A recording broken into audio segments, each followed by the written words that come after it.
do Senhor, amém, querido? Amém. Deixe tomar os vossos assentos. É uma alegria estar convosco mais uma vez. Quero agradecer aos meus amigos, pastores. Que Deus em Cristo nos abençoe. Os companheiros de ministério, cada um dos irmãos. É muito bom estar convosco mais uma vez. Deus é bom, o diabo não presta e nós estamos melhorando, amém? Amém. Você está melhorando? Amém. Pergunta para o crente do lado se ele está melhorando.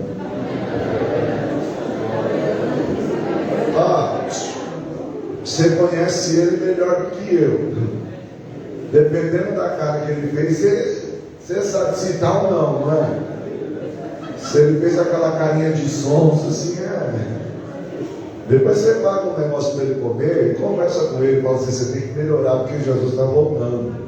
Amém, queridos? Eu louvo a Deus por essa oportunidade, louvo a Deus pela minha família, pelos meus filhos que aqui estão, Lucas, Rebeca, Ana e a minha esposa, a irmã Cláudia. É bom estar convosco nesta noite. Queridos, eu não quero me demorar. Abra sua Bíblia comigo, Salmos de número 127. Salmos de número 127. Salmos 127.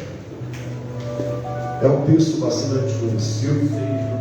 E eu queria pensar com vocês nesta noite, à luz desse texto.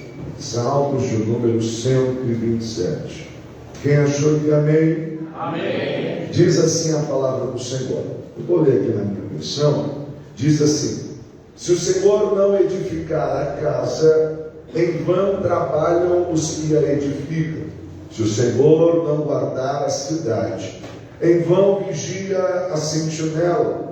Inútil vos será levantar de madrugada, repousar tarde, comer o pão de dores, pois assim dá ele aos seus amados o sono. Eis que os filhos são herança do Senhor, e o fruto do ventre o seu galardão, como flechas na mão de um homem poderoso. Assim são os filhos da mocidade. Bem-aventurado o homem que enche deles a sua aljava. Não serão confundidos, mas falarão com seus inimigos à porta. Amém, queridos? Amém. Deus nos deu um tema para esta noite, e eu queria pensar com você à luz desse tema que Deus colocar no meu coração. Diz assim: homens liberam destinos, Deus estabelece propósito. Amém. Homens liberam destinos, Deus estabelece propósito. Vou contar até 3, vou pedir para você repetir, tá bom? Você já me conhece, né? Ainda não é profético e nem é invenção, é só pedagógico, só para a gente lembrar o que foi pregado. Quando você sair daqui, alguém vai dizer assim: você lembra o que foi pregado? Você se lembra? Homens liberam destinos, Deus estabelece propósito. Vamos lá, 3, 1, 2, 3. Homens liberam destinos, Deus estabelece propósito. Ficou bom, mas teve um monte de gente insegura. Você só falou a última parte das nossas. Homens liberam destinos, Deus estabelece propósito. Vamos lá, bem forte. Você falar forte, esse modulado paga alguma coisa para você comer hoje. Coloca a fé em prática. Eu não disse que foi Deus que falou, viu, irmão? Vamos lá. Homens liberam destinos, Deus estabelece propósito. 1, 2, 3. Homens liberam destinos, Deus estabelece propósito. Glória a Deus. Você crê nesse negócio? Curva a sua cabeça, oremos mais uma vez. Soberano Deus, eterno e poderoso. Meu Deus, eu te louvo, Senhor, Pai, por este momento na qual o Senhor tem nos concedido. Pai, eu te louvo, ó Deus, por essa oportunidade. O teu servo já me colocar em tuas mãos. Mas mais uma vez eu lhe peço, ó Deus, fala conosco para a glória do teu nome. Amém e amém. Queridos, eu disse que o tema da nossa reflexão é: homens liberam destinos, Deus estabelece propósitos. Dispensa o pano de fundo, você sabe o que é os salmos. Os salmos são os cânticos de Israel, o hinário de Israel. Os salmos trazem toda a vida cotidiana de uma nação. E envolve a oração, o culto a Deus. Nos Salmos o homem grita, nos Salmos o homem chora, nos Salmos o homem se alegra, mas João Calvino diz que os Salmos retratam a alma do homem. É por isso que o salmista diz: ainda a palavra não me chegou à boca e o Senhor já conhece. Mas à luz do tema da nossa reflexão, eu preciso pensar com você, a nível de introdução, o que é propósito. Porque eu disse que homens liberam destinos, mas Deus estabelece propósito.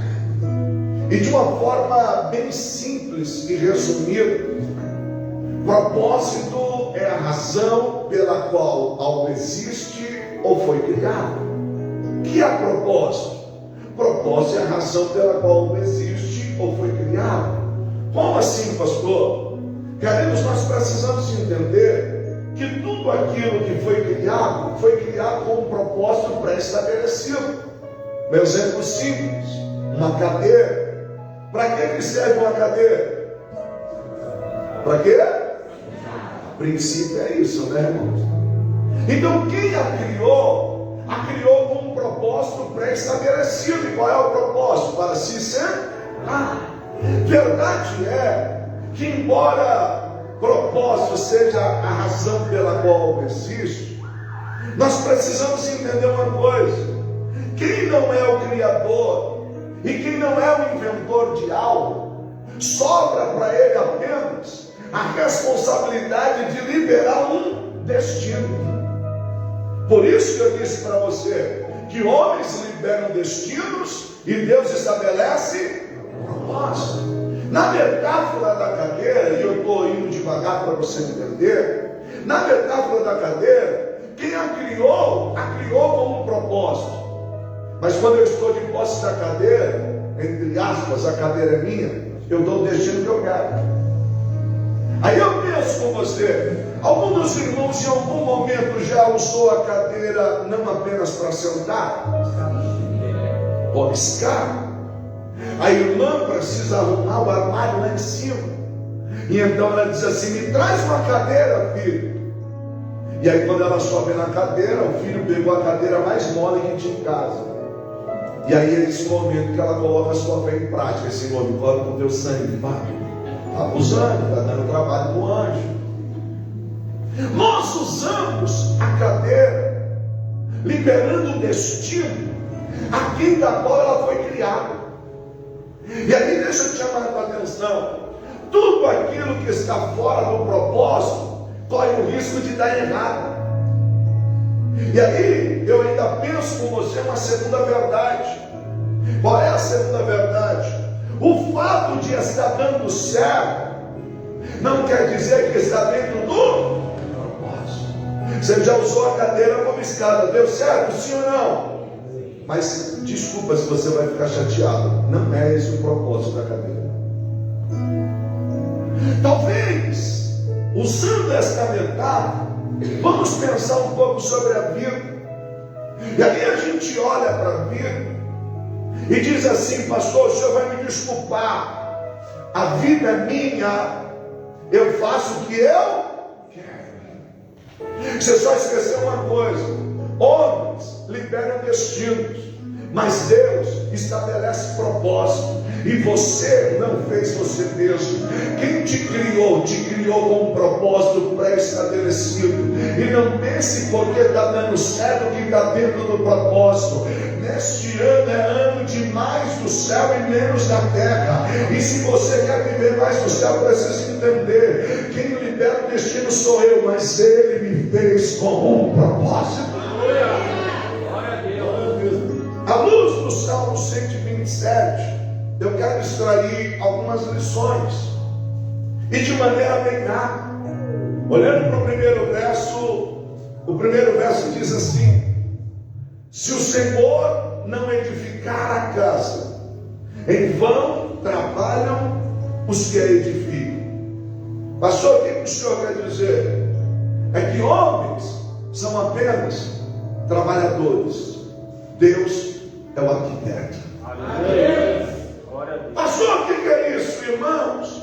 A consciência de homens como os trabalhadores repousa sobre o fato de nós termos um entendimento que não temos o direito de alterar a planta, porque quem fez o projeto sabia o porquê e para que fez o projeto. Pastor, o que o senhor quer dizer então? Quando eu tenho a consciência que eu sou apenas um trabalhador e ele é o arquiteto, eu preciso entender uma coisa: Senhor, eu não vou construir do meu jeito, eu não vou edificar do meu jeito, eu vou edificar do jeito na qual o Senhor projetou, eu vou edificar em cima daquilo que é a tua planta. Pastor, o que o senhor quer dizer? O Senhor disse: o Senhor não edificar enquanto trabalhos que edificam. É por isso que a gente corre e tem a sensação de vazio. É por isso que a gente faz e parece que não chega a lugar nenhum.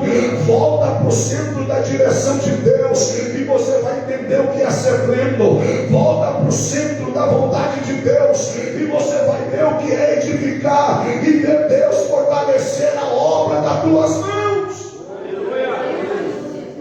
Quando nós olhamos para esse texto e pensando de que nós, como homens, somos apenas trabalhadores, nós precisamos entender algo. Edificar ou construir alguma coisa sem olhar na planta é correr risco de dar errado. Aí você diz: pastor, mas qual que é a ideia? É que quando nós olhamos para isso pensando na vida, o Senhor também nos deixou uma planta. Você tem as medidas, você tem o projeto. O problema é que você não está dando uma olhadinha nela. Como é que eu faço? Como é que eu vou edificar minha casa criando os meus filhos? Como é que eu vou edificar minha casa do meu casamento, cuidando do meu casamento? Aí eu lembro do salmista dizendo: lâmpada para os meus pés é a tua palavra e luz para o meu caminho. Deixa eu lhe dizer, a Bíblia não é um livro de perguntas e respostas. A Bíblia não é um manual de pode ou não pode. A Bíblia é bússola, ela é direcionamento, ela é lâmpada. Aliás, ela é um plano de salvação de Deus revelado ao homem. Quer construir algo sólido? Olha para a palavra. Quer edificar algo sólido? Viva pela palavra. Não apenas fale da palavra, mas viva esta palavra, porque Deus está dizendo: é ano de construir, é ano de edificar. Mas Deus está me dizendo: a planta está na minha mão, o projeto está na minha mão, e se você voltar ao projeto original, vou te usar como nunca te usei antes, pode levantar de maneira especial.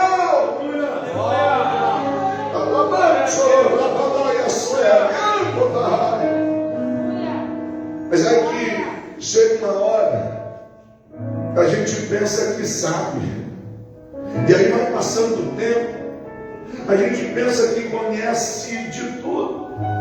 Mas quando eu olho para a Bíblia, Mateus 7, verso 24 e 25, o texto diz assim: todo aquele que escuta as minhas palavras e as pratica, eu vou comparar o homem prudente que edificou a sua casa sobre a rocha. E aí o texto diz: e desceu a chuva, correram os rios, sopraram os ventos, combateram contra aquela casa, e ela não caiu, porque estava edificada sobre a rocha. E aí é interessante, porque dentro do contexto de Mateus, Jesus está dizendo que a chuva veio para um como veio para outro, o vento soprou para um como soprou para o outro. Queridos, transbordaram os rios para um como transbordou para o outro. A diferença é que a casa de um caiu e do outro ficou de pé. Aí você diz assim: pastor, mas a diferença está no quê? O texto diz que todos ouviram. A diferença é que um colocou em prática. Porque ouvir a gente ouve todo dia. Queridos, nós vivemos uma época, se você não tomar cuidado, você está até intoxicado de tanta mensagem que você ouve. E diga-se de passagem, que você vai montando uma coxa de retalho. Você vê um pedacinho do TikTok de um, vê um pedacinho do outro e vai costurando. É de vez em quando, por isso que a gente ouve aquelas mensagens assustadoras. Você diz assim, meu Deus, de onde o irmão tirou isso? Esses dias eu ouvi um cortezinho assim, eu vi dizendo assim, irmão, Deus me deu a revelação, quem pregou com o filho pródigo. Eu estou ouvindo, eu disse, eu quero ouvir. Disse assim, não tinha evangelista lá, não tinha missionário lá. Sabe quem pregou para o filho pródigo? E eu estou ouvindo. Eu disse assim, quero ver quem foi. Meu irmão disse assim, olha o manto que Deus me entregou. Foi o porco. Aí eu olhei assim, meu Deus. E ele ainda foi forte, ali prova. Se Deus usou uma jumenta, não vai usar um porco. Ainda bem que cortaram, porque só ia piorando. Mas pastor, o que o senhor quer dizer com isso? É que se a gente lesse o texto inteiro, primeiro que a gente ia ver que Jesus está contando uma parábola, e segundo que o texto diz, e caindo em si. Então, queridos, nós precisamos não apenas ouvir, mas nós precisamos ser praticantes. Então a primeira lição que eu aprendo com você, com homens liberam destinos e Deus estabelece propósito, é que eu e você somos apenas trabalhadores. O projeto está na mão dele. Quem fez o projeto é o Senhor, e eu como trabalhador não tenho direito de alterar esse projeto. Quem aqui já trabalhou com construção, ou pelo menos construiu algo, sabe que nenhum trabalhador tem o direito de chegar e alterar. Diz assim, tá? Ó, quem fez o projeto da casa disse que o encanamento tem que passar por aqui. Tá? Disse assim, não, mas sabe uma coisa? Vai dar trabalho.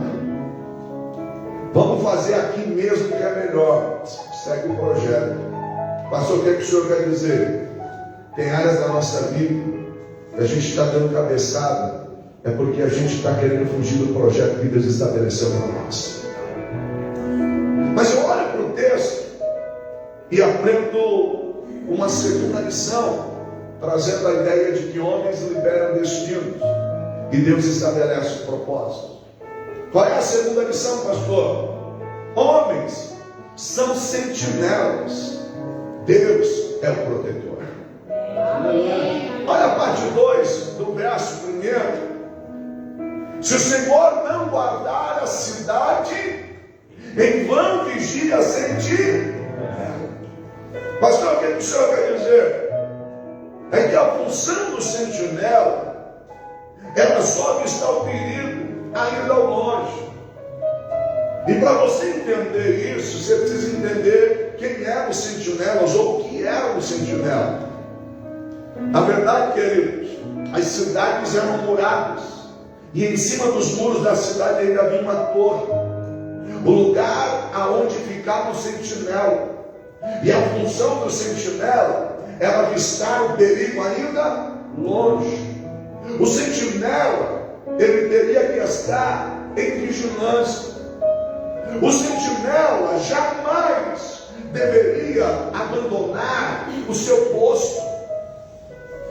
O que nos chama a atenção é que, queridos, esta torre dava uma visão ampla. O fato do sentinela estar na sua posição, ele via o que ninguém lá na cidade via. Ele enxergava o que o povo não enxergava. A sua visão era tão ampla que ele tinha a visão de dentro, ele tinha a visão de fora e tinha a visão do alto. O texto é tão rico.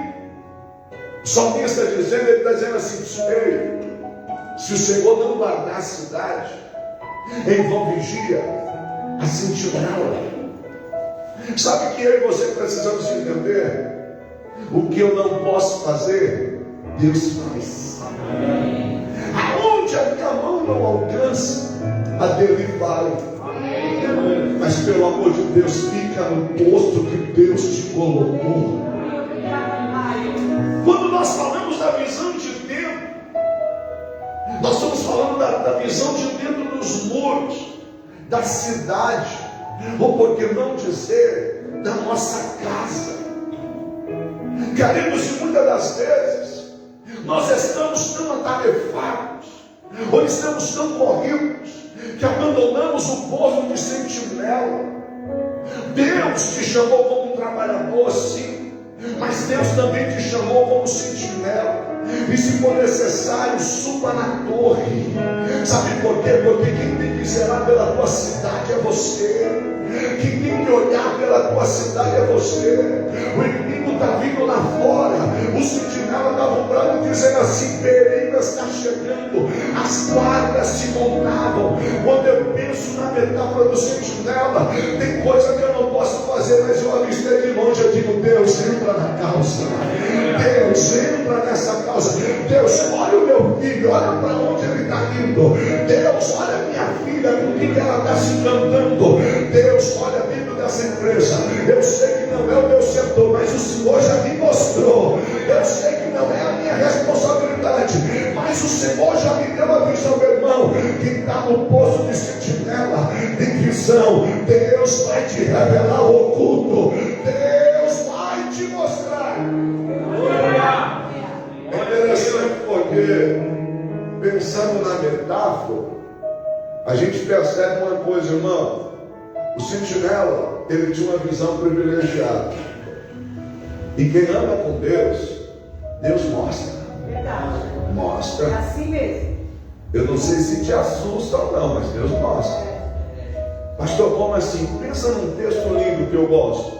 É as cartas às igrejas da Ásia. E todas elas o Senhor começa assim: eu sei as tuas obras.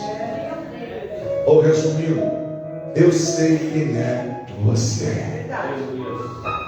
Mas pastor, o que implica a ideia do sentinela? Queridos, de que adianta eu estar no posto e não ter relacionamento com o guarda de Israel? Às vezes o que falta para nós é ter essa intimidade com o guarda de Israel. E quando eu falo sobre isso, não tem como não lembrar de um homem chamado Abacuque. Abacuque é o profeta da contramão. Por que Abacuque é o profeta da contramão? Porque todo profeta pegava da mão de Deus e entregava ao povo. Só que Abacuque, no primeiro capítulo, ele está na contramão. Ele está indo fazer queixa do povo para Deus. E os primeiros versículos do primeiro capítulo, ele começa assim: até quando? Até quando eu gritarei misericórdia e parece que o Senhor não faz nada? Até quando eu vou gritar violência e o Senhor parece que está quieto? Ele diz assim: o juízo está corrompido, o pessoal está todo perdido. Aí o verso 5 do capítulo 1 é lindo, porque Deus começa dizendo assim: eis que realizo algo nos vossos dias, que quem ouvir não vai acreditar. Irmão, texto sem contexto é pretexto. Aí o Abacuque ouve esse verso e diz assim: pronto, não precisa falar mais nada. Eu disse: calma, não terminei. Eu estou trazendo os caldeus, estou suscitando, estou trazendo a Babilônia para ser vara na minha mão, e eu vou entrar em Israel para mostrar para esse povo que eles precisam aprender algumas coisas. Aí o Abacuque começa a dizer assim: Senhor, se for assim eu não quero não. Você já clamou a Deus e quando Deus vem com a resposta você diz assim: eu não quero? Já orou a Deus dizendo assim: Deus, entra nessa causa, e na hora que Deus começa a apertar você diz assim: Deus, mas eu também não queria desse jeito. Só que Abacuque é alguém que tem uma torre, e torre se fala de lugar de intimidade. Por que, pastor, torre se fala de lugar de intimidade?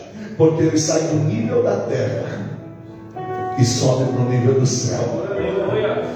E aí você olha lá para o capítulo 2, querido, do verso 1 ao 4 de Abacuque, ele diz assim: ficarei no meu posto de sentinela e tomarei posição sobre a muralha e aguardarei para ver o que ele me dirá e que resposta eu terei da minha queixa. Aí o texto diz assim: então o Senhor respondeu: escreva claramente a visão em calvinhas para que quem passe leia facilmente, pois a visão aguarda um tempo determinado, ela fala do fim e não falhará, ainda que se demore, espera, porque certamente virá e não atrasará. E ele está dizendo assim, escreve: o ímpio está enraivecido e os seus desejos não são bons. Mas Abacuque tem uma palavra para você: o meu justo viverá pela fé. Aleluia. Abacuque sobe na torre para dizer: Deus, eu reclamei daqui de dentro, e agora o Senhor vai trazer alguém de fora para castigar a gente. Assim eu não quero, mas eu sei quem é o Senhor. Eu só desço da torre quando eu tiver uma resposta. Aleluia. Sabe qual é a resposta de Deus para ele? O que há de vir, virá, e não tardará. Mas fica tranquilo, porque quem é meu, eu vou cuidar. Quem é meu, eu vou proteger. Quem é meu, eu vou selar. Quem é meu, vai estar guardado. Quem é meu, está guardado. Aleluia. Sabe o que Deus está dizendo para mim e para você? Calma-se. Ei, você é só o sentinela, mas quem guarda sou eu. Quem protege sou eu. Quem livra sou eu. Oh, querido, eu estou olhando para liberar algo sobre a tua vida. Deus vai entrar com livramento lá na tua casa, vai. Deus vai entrar, calma, chora. Deus vai entrando com livramento de morte dentro da tua casa. Não vai tirar a vida, não. Deus está guardando. Deus está protegendo. Enquanto você está na torre, Deus está guardando. Enquanto você está na torre, Deus está livrando. Haverá livramento da parte de Deus.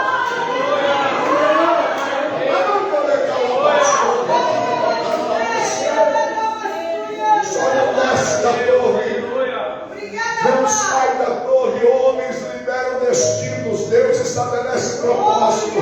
E a torre é lugar de encontro, torre é lugar de ter visão, torre é lugar de enxergar o que ninguém está enxergando. Enquanto você está na torre, Deus está te mostrando. Enquanto você está na torre, Deus está lhe dando direção. E este ano é ano de mais do céu e menos da terra.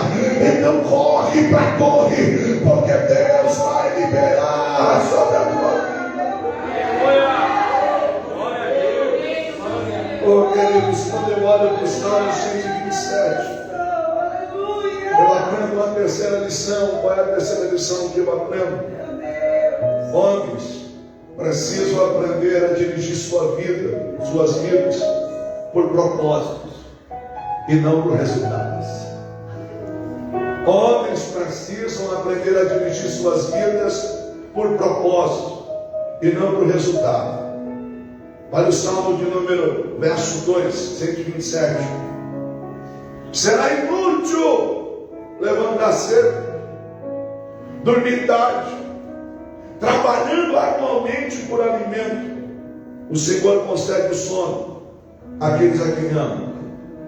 Por que homens precisam aprender a conduzir a sua vida por propósito e não por resultado? Porque, querido, quando eu entendo que eu só sou trabalhador e Ele é o arquiteto, quando eu entendo que eu sou apenas o sentinela e Ele é o protetor, eu descubro uma coisa: eu preciso ir mais com calma. Porque, queridos, conhecer o propósito da vida faz com que ela tenha sentido. Entender o propósito da vida deixa ela mais simples. Quando a gente olha para Jeremias capítulo 1, verso 5, o Senhor diz assim: antes que te formasse no ventre, te conheci, e antes que saísse da madre, eu te santifiquei, e as nações eu te dei por profeta.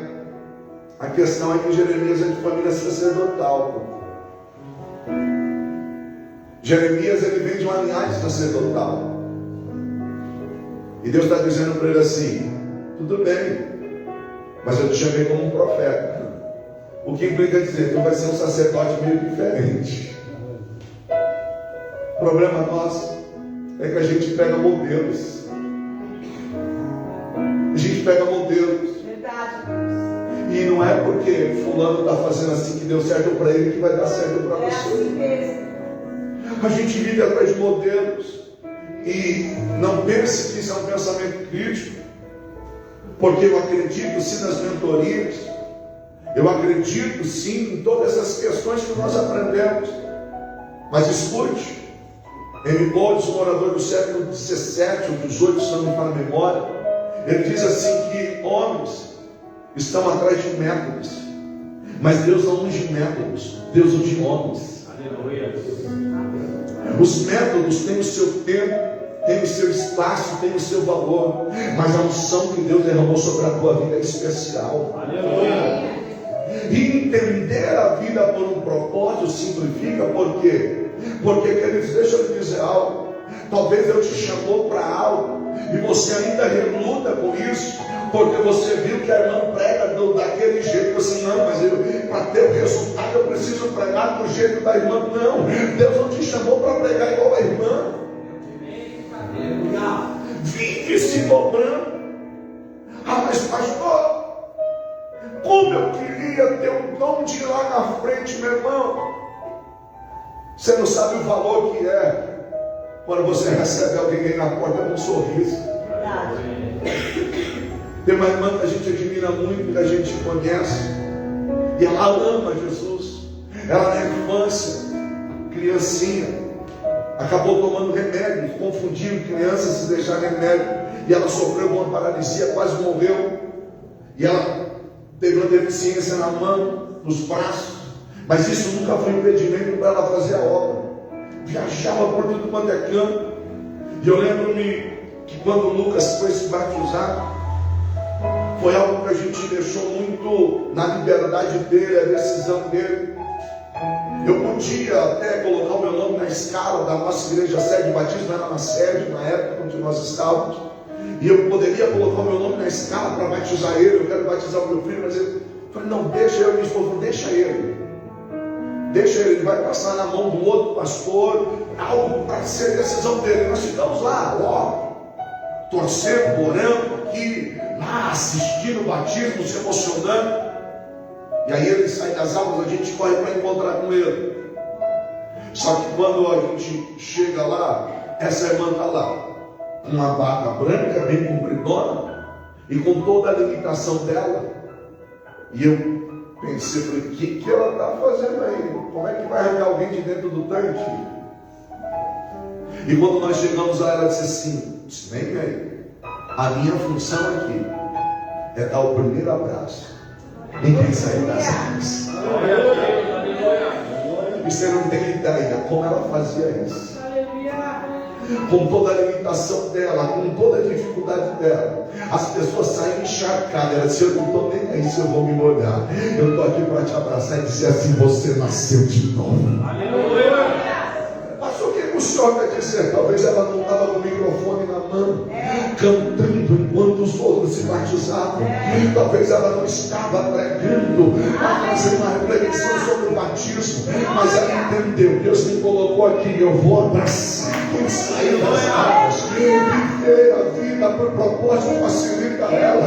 Para de se cobrar porque você não prega, para de se cobrar porque você não canta bem. Sabe por quê? Porque tem alguém lá que precisa do teu abraço, tem alguém lá que precisa do teu sorriso, tem alguém lá que precisa de você.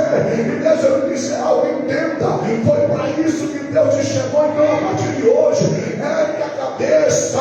Deus te chamou com um propósito, Deus te escolheu para uma obra. Aleluia, glória a Deus. Sabe por quê, queridos? Porque se você não procurar viver a sua vida por um propósito, você vai passar a tomar as decisões pelo calor ou pela pressão do momento. E aí que a coisa fica séria. Porque quem não entende o propósito da vida, aquilo que Deus o separou, as suas decisões são tomadas com base nas circunstâncias. Dependendo disso, nas pressões do momento, ou nas variações de humor. E aí tem algo interessante, porque o solo das nossas emoções são bastante instáveis. E não é todo dia que você está sorrindo, não. E se eu for tomar as minhas decisões baseada nas minhas variações de humor, Hoje eu estou bem, hoje eu quero cantar. Põe eu na escala, pastor. Hoje eu estou bem, hoje eu quero ficar na intercessão. E eu sempre brinco com os irmãos da intercessão. É porque são vocês que oram por nós. Tem dia que a gente chega na escala de intercessão, você está parecendo aquele caçador de demônios. Você diz assim: Deus me dá uma visão de raio-x, hoje eu vou pegar ele pelo chifre. E você fica, né? Se você passa do lado do irmão da intercessão no dia que ele está cheio, cuidado, senão você cai. Mas tem um dia que ele chega e ele olha na escala: hoje sou eu. Olha ele na intercessão, procurou uma parede para encostar. Misericórdia. Mas e o cantor? Canta você hoje, ministra você hoje. Eu não estou bem para ministrar. Não. Hoje lá no serviço deu tudo errado. Hoje lá em casa deu um monte de problema. Não estou bom. Mas você escolhe. A minha esposa, irmão, pensa na mulher. Eu falo para ela assim: eu não estou afim de fazer tal coisa não. Ela disse para mim: mas é você que escolhe?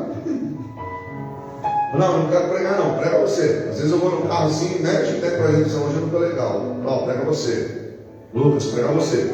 Ana, prega você. Rebeca, prega você. E ela fala para mim assim: mas é você que escolhe? É você que escolhe? Hoje eu disse para ela assim: a gente tem um trabalho que a gente faz pela internet. Eu disse: hoje eu não estou legal não, faz você. Eu disse: mas você falou com Deus já? Não estou, não tem nada a ver com Deus. Estou dizendo que mas é você que escolhe. E aí o pastor falou aqui no início: Deus é bom, o tempo todo Deus é bom, mesmo quando a gente não está se sentindo bem. Verdade, Deus. Pastor, mas a gente só dá o que tem, eu sei. Mas quando a gente vive por propósito, é o que a gente faz. Por mim eu não queria, por mim eu não faria, mas quem me chamou para isso garante. E aí eu descobri uma coisa na minha pouca caminhada: enquanto eu estou fazendo aquilo que fui chamado para fazer, Ele vai cuidando de mim. Enquanto eu estou fazendo aquilo que fui chamado para fazer, Ele está cuidando dos meus, está cuidando da minha casa. Então aprenda a conduzir a tua vida por propósito. Ah, pastor, mas nem sempre a gente está bem, eu sei. Mas Ele está olhando para você e está dizendo assim: vai, porque eu cuido de você. Vai, porque eu cuido de você. Vai, porque eu cuido de você. Quando está tudo bem é mais fácil, né? É verdade, Deus. É mais fácil. Tem dia que você prega que parece que você está dando uma picareta no chão, saindo fogo e volta para você. Tem dia que você entra no carro e diz assim: Jesus, o que é que foi isso?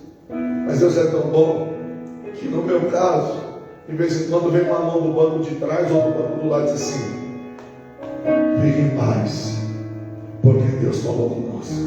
Aleluia. Oh, queridos, não é que você faz para receber elogio, é que nem sempre você está pingando azeite. Mas viver por propósito simplifica a vida, sabe por quê? Porque nos traz motivação. Amém. E aí eu preciso entender com você o que é motivação. Porque quando a gente fala motivação, a gente sempre pensa assim: motivação é estar bem. Não, e a palavra motivação é motivo para a ação. Qual é o motivo para a ação? O propósito. Por que você fez? Porque Ele me chamou para isso. Então a motivação, e aí quando a gente entende a ideia de motivação, motivação tem a busca pelo prazer ou a fuga do medo. O que te fez agir da forma que agiu? Aí eu estava com medo. O que te fez agir ou fazer da forma que você fez? É porque eu queria muito, eu busquei um prazer. Só que quando se vive por propósito, a gente entende: Senhor, eu sei que não é mais sobre mim, mas é sobre Ti. Não é mais sobre a minha causa, mas é sobre a Tua causa. Aleluia. Eu ministrava um seminário para obreiros esses dias atrás, e eu trouxe uma experiência minha particular. E é minha, se você não serve para você, amém. Eu não faço disso doutrina. E eu disse assim: queridos, eu ia ministrar no lugar, e alguém pegou a minha foto, e a minha foto foi parar na igreja sede. E aí falaram assim: se ele chegar aqui de barba, ele não sobe no altar. Aí quem me convidou ligou todo sem graça. Disse assim: pastor, eu tenho uma coisa muito chata para te falar. É que a sua foto, quando falou a foto, aí já desceu o manto da revelação, né? O irmão dando uma volta, eu disse: a barba? Eu disse: é. Eu falei: você sabe que eu não estou pecando. Disse assim: eu sei, mas é só uma questão do costume local. Eu queria muito que o senhor viesse. E a princípio ele disse assim: eu não vou tirar não. Só que eu tinha dado uma aula um dia atrás no seminário, falando do chamado profético. E eu tinha dado uma aula sobre o profeta Oséias. E quem conhece o livro de Oséias sabe do que eu estou falando. Deus está dizendo para Oséias: Oséias, vai lá e toma a tua mulher de volta. Ah, mas ela me traiu, ela fez isso, fez aquilo. Traz ela de volta, porque eu quero que você expresse através da sua vida o amor que eu tenho pela nação. Aí eu lembro que eu disse para a minha turma: até onde você está disposto a ir para cumprir o teu propósito? Aí no dia seguinte me veio a ligação. Eu disse comigo aqui dentro: vou tirar não. Aí o Espírito Santo de Deus, que é lindo, me fez lembrar. Lembra da aula de ontem? E eu disse para quem me convidou: isso não é um problema. Se for necessário, eu tiro. Aí eu contei isso no seminário, no seminário de obreiros. Aí algumas pessoas se levantaram e disseram assim: o senhor vai me desculpar, mas eu nunca que faria isso. Aí o outro disse assim: e se eu tiver que me louvar lá e me mandarem com uma gravata, eu não vou. Aí eu só disse para eles assim: então o problema é que não é mais sobre nós, é sobre aquele que nos chamou. Mas eu não estou fazendo disso uma doutrina para você. Eu estou dizendo que quando se entende o propósito, simplifica a vida. E quando se entende para que foi chamado, sabe o que a gente faz? Efésios 5,17. Por essa razão não vos torneis insensatos, mas entendei qual é a vontade do Senhor. Quando eu entendo qual é a vontade dele para mim, eu vou dizer assim: Senhor, eu sei que não deu tempo de jantar, mas eu vou. Eu sei que eles não vão liberar talvez uma oferta sobre a minha vida, mas eu vou. Eu sei que eles talvez não vão me recepcionar como eu gostaria de ser recepcionado, mas eu vou. Sabe por quê? Porque quem me chamou garante, quem me escolheu garante, quem me separou garante, porque Ele é Senhor. Eu só libero o destino, mas Ele estabeleceu o propósito. Aleluia. Mas eu disse que eu entendi. Cada um libera o destino pela qual entendeu. E quem sou eu para vir aqui te doutrinar? Eu só estou pensando o seguinte: na metáfora da cadeira na introdução, a cadeira é sua, você usa o que você quiser. Só que quem fez a cadeira, fez ela com propósito. Só lembra de uma coisa: o propósito do remédio é para curar, mas se eu usar ele de forma errada, ele pode matar. Então homens liberam destinos, mas Deus estabelece um propósito. E conhecer o propósito vai te preparar para a eternidade. Eclesiastes 11, verso 9 diz assim: alegre-se, jovem, na sua mocidade, seja feliz o seu coração nos dias da sua juventude, siga por onde o seu coração mandar, até onde a sua vista alcançar, mas saiba que por todas essas coisas Deus o trará a julgamento.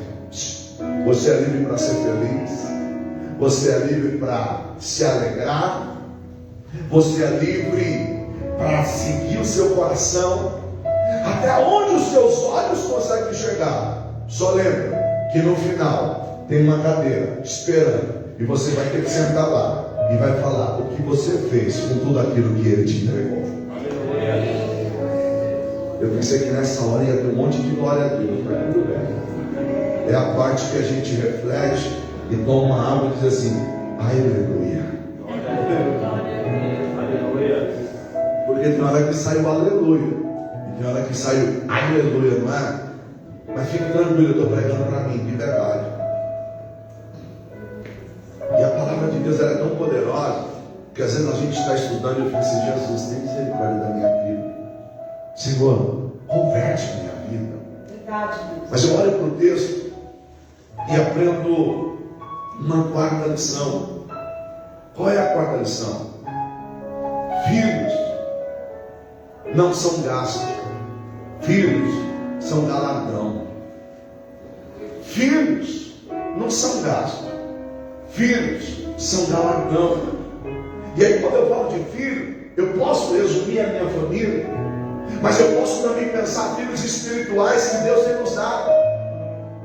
Porque Salmo 127, verso 3 diz assim: eis que os filhos são herança do Senhor, e o fruto do ventre, o seu galardão. Quando eu olho para minha casa, ou quando eu olho para os filhos que gerei em Deus, e vejo esses filhos como gasto, eu os enxergo como algo que o dinheiro pode comprar. E aquilo que foi gerado em mim por Deus não está à venda. Aquilo que Deus gerou por intermédio de mim, seja na minha casa, ou seja no ministério, não está à venda. Então nunca olhe como um gasto, mas olhe como um galardão, como recompensa que Deus te deu. E se Deus confiou a você, é porque Ele sabia que você ia dar conta. Ah, pastor, mas está tão pesado o ministério. Calma, volta para o projeto original. Diz assim: Deus, eu não posso. Por quê? Porque é o Senhor que pode. Eu não tenho, mas é o Senhor que tem. Então eu vou só subir na torre e vou avisar, dizendo: está vendo Deus ali, ó. Deus ali, Deus está dizendo assim: deixa comigo, porque eu vou entrar na causa. E entra, irmão. E como entra? Eu creio, Deus, aleluia. Queridos, a minha herança ela é negociável. É por isso que ela não está vendo. De que adianta eu buscar o vil metal e abrir mão daquilo que Deus está me entregando? Seja os filhos que eu gerei dentro do meu lar, ou seja os filhos espirituais. Chega uma hora que a gente diz assim: sabe uma coisa? Eu vou correr atrás das minhas coisas. Chega. Eu não vou ter mais paciência não. Esgotou, acabou. Aí Deus olha e diz assim: calma, eu te chamei para isso. Eu te gerei com um propósito. Queridos, quando nós tentamos suprir a nossa ausência, pensando na metáfora dos filhos, com aquilo que o dinheiro pode comprar, quando eu supro a minha ausência, dando aos meus filhos aquilo que o dinheiro pode comprar, eu esquecio algo conhecido como prostituição. O dinheiro lhe dá momentos de prazer, e nada substitui a tua presença. Sabe o que nós precisamos entender? Eu não tenho ouro, eu não tenho prata, mas o que eu carrego, o que eu tenho, ainda estendo a mão e você ainda fica de pé. Eu ainda estendo a mão e te levo para dentro do templo comigo. Só você olhar Atos 3. O homem está na porta formosa, lá na ponta da escada. Ele jamais poderia adentrar por conta da sua deficiência. Vem um da esmola, vem outro da esmola, e vem dois e diz assim: gente, dinheiro a gente não tem, mas a gente carrega algo que é valioso. O que a gente carrega é especial. Eu não tenho ouro, eu não tenho prata, mas o que eu tenho, isso eu te dou. Em nome de Jesus, o Nazareno anda, e estendendo a mão, tomou pela mão e o colocou de pé. Deus te chamou para levantar quem está caído. Deus te chamou para cuidar de quem está prostrado. Deus te chamou como um pai espiritual. Então entenda uma coisa: Deus estabelece propósito, e pais liberam destinos. Deus te chamou para liberar destinos. Deus vai te dar palavras proféticas. Deus vai te dar direção. Você vai estender a mão. Alguém que está caído vai ficar de pé. E quando você entrar no templo, quando você menos esperar, vai olhar para trás e vai ver alguém pulando dizendo: Jesus me curou, Jesus me curou, Jesus me curou, Jesus me curou.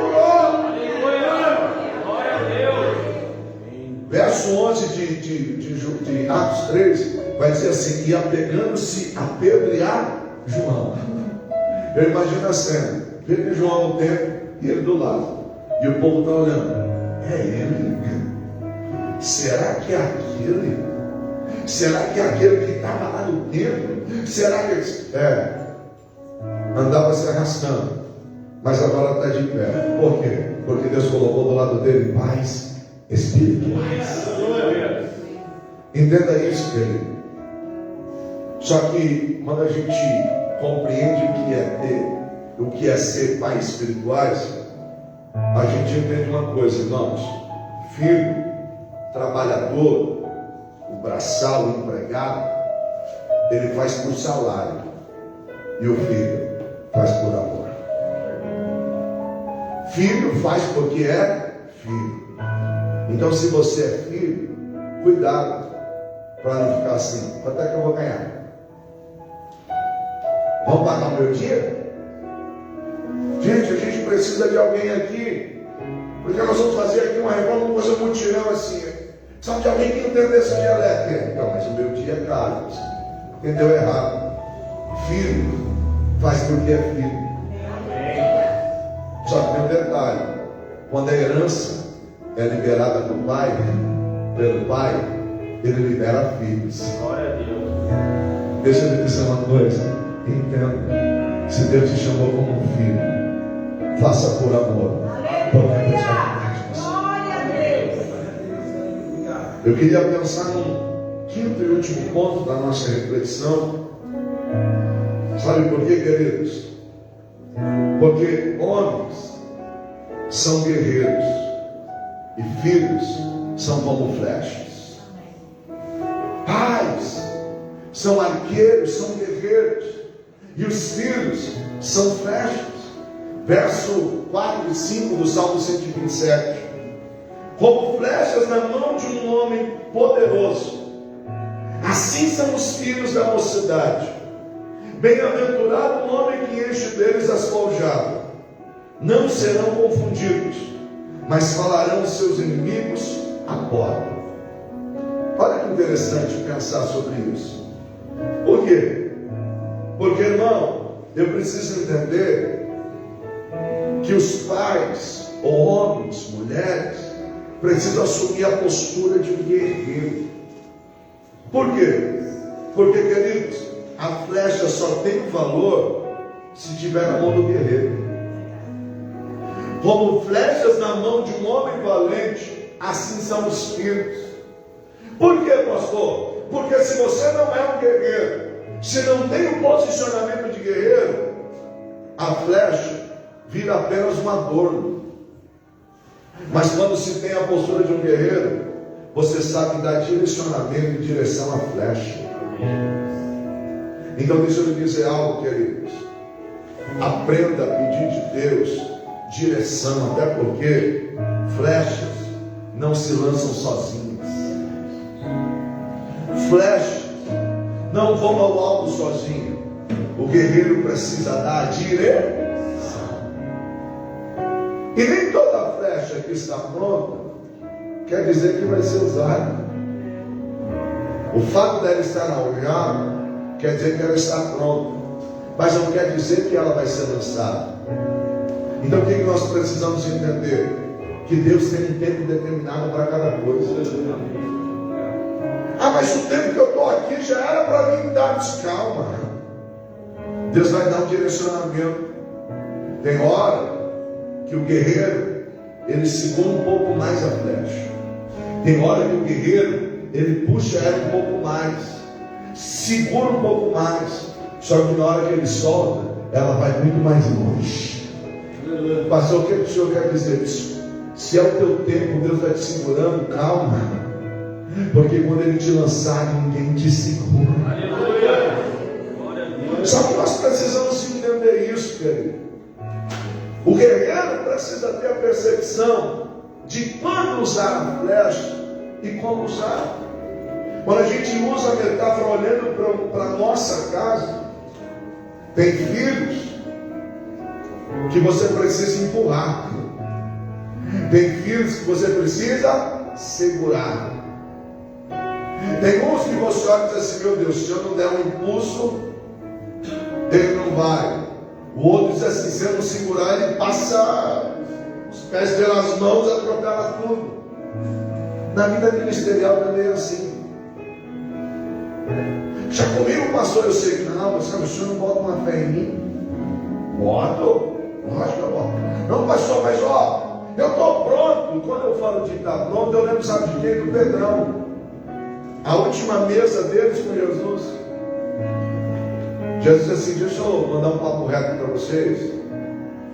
Prenderão o pastor e as ovelhas ficarão dispersas. E o Pedrão falou assim, tipo assim, só se for eles, que eu estou pronto. Estou pronto, se necessário for para ir contigo para a prisão e até a morte. Eu penso que Jesus olha para Pedro, né? Deus não diz, mas eu penso que Jesus dá uma risadinha assim, tipo assim: sério mesmo, Pedrão? Eu não ia te contar não, mas eu vou te contar uma parada que aconteceu. Satanás pediu para te peneirar.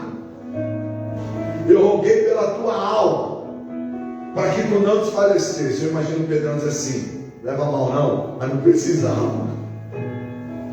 Estou de boa. Aí Jesus olha e diz assim: Pedro, vamos fazer um esquema.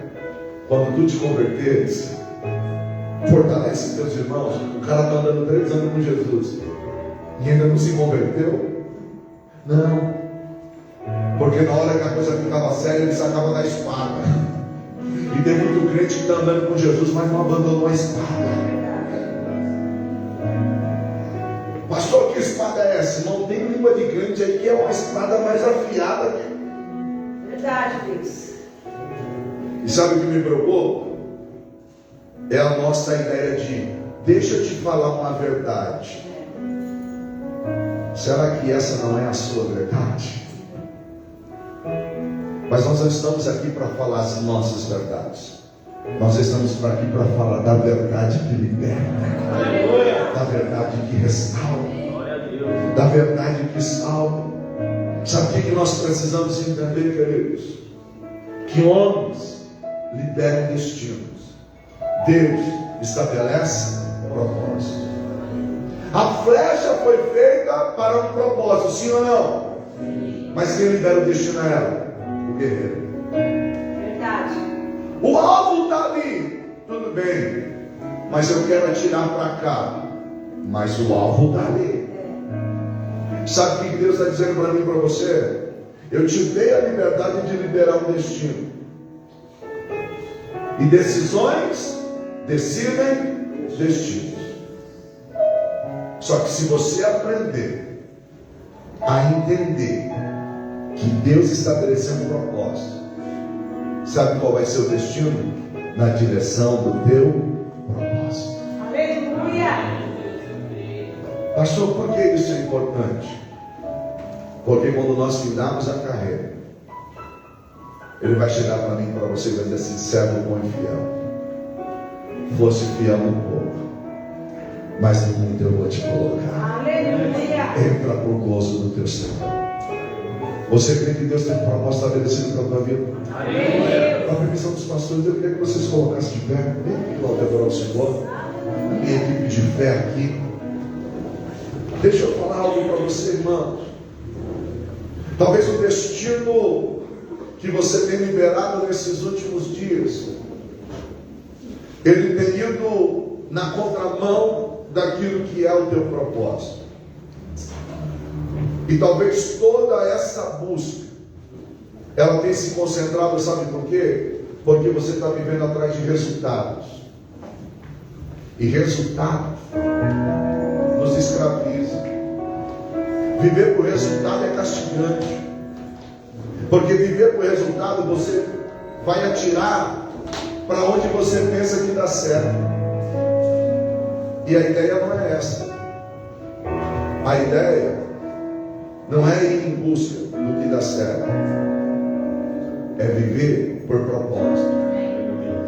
E quando a gente entende isso, deixa eu dizer uma coisa: Deus não une pessoas, Deus une propósito.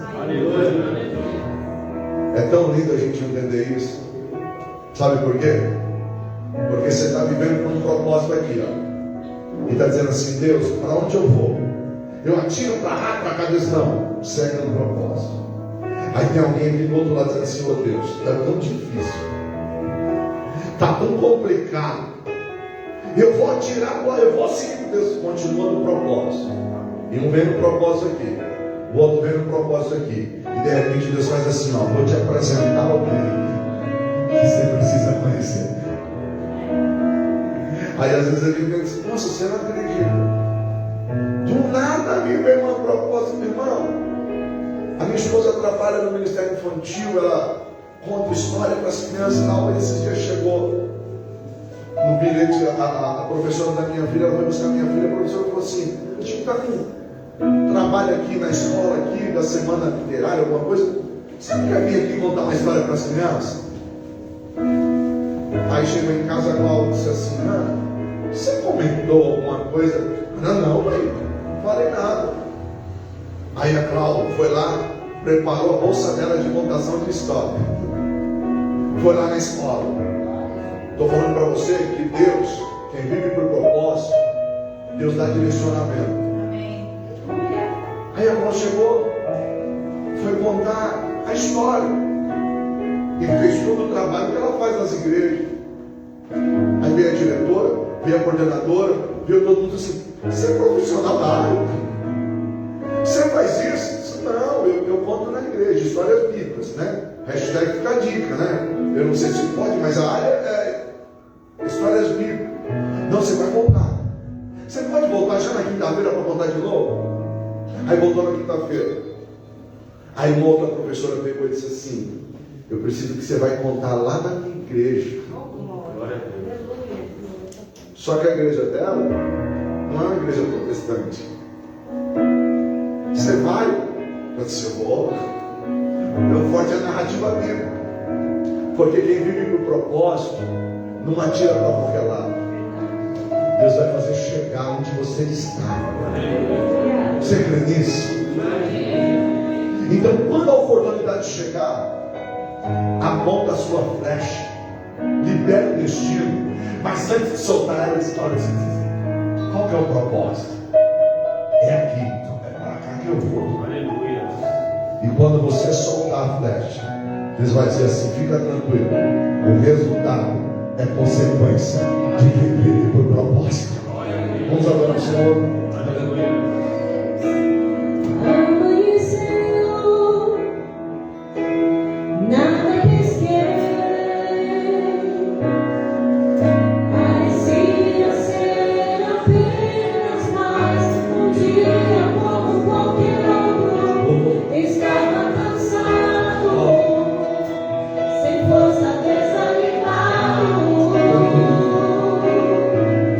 Decidido lá na tua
Foi por causa dele que eu ainda não parei de existir.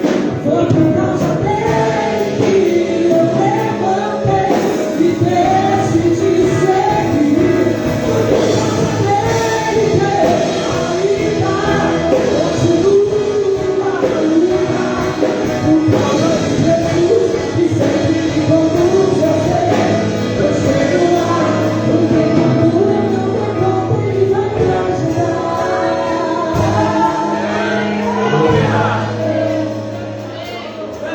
Homens liberam o destino, mas Deus estabelece propósito. Pastor, o que é que o Senhor quer dizer isso? Deus tem algo liberado sobre a tua vida, mas passa pelo campo das suas escolhas. Pastor, é fácil? Nem sempre. Porque escolher viver o propósito é dizer não para o meu eu. Verdade. É isso mesmo. E às vezes não entender algumas coisas e ouvir como eu ouvi quando a minha filha era bem novinha e ela chegou e disse assim: pai, por que a gente é diferente de todas as outras famílias? Eu falei: como assim? As minhas amiguinhas da escola, elas vão passear no parque no final de semana. Nós nunca tem final de semana.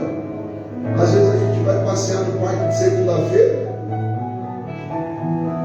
Aí ouvi de um irmão dizer assim: a gente ia marcar um churrasco, mas toda vez que vai marcar um churrasco diz assim: nós vamos pregando. Ó, a gente vai passar rapidinho, vai comer um pouquinho, porque a gente vai para longe. E aí tem hora que você para e diz assim: mas meu Deus, é isso que o Senhor tem para a minha vida? Aí quando você diz assim: sabe uma coisa? Eu vou parar, eu vou dar um outro destino. Aí quando você está lá na norma, diz assim: para mim chega. Aí Deus levanta alguém do nada, que nunca te viu, que nunca te conheceu, diz assim: ó, foi eu que te chamei. Ó, foi eu que te escolhi. E enquanto tu estiveres fazendo a minha obra, vou eu cuidar do teu, vou eu cuidar das tuas. E aí você percebe, queridos, que não é que nós somos melhores do que ninguém, mas tem hora que a gente vive os mimos de Jesus que diz assim: mas é Deus. Aí a minha esposa diz assim: será que os outros vivem isso que a gente vive? E eu não estou dizendo que eu sou melhor, mas entenda uma coisa: se você viver o destino que Deus liberou para você, você vai provar o que ninguém nunca provou. E vai viver o que ninguém nunca viveu. Porque Deus tem o melhor para a tua casa, o melhor para a tua família, para o teu ministério. Em nome de Jesus, você crê nisso? Aplauda Jesus.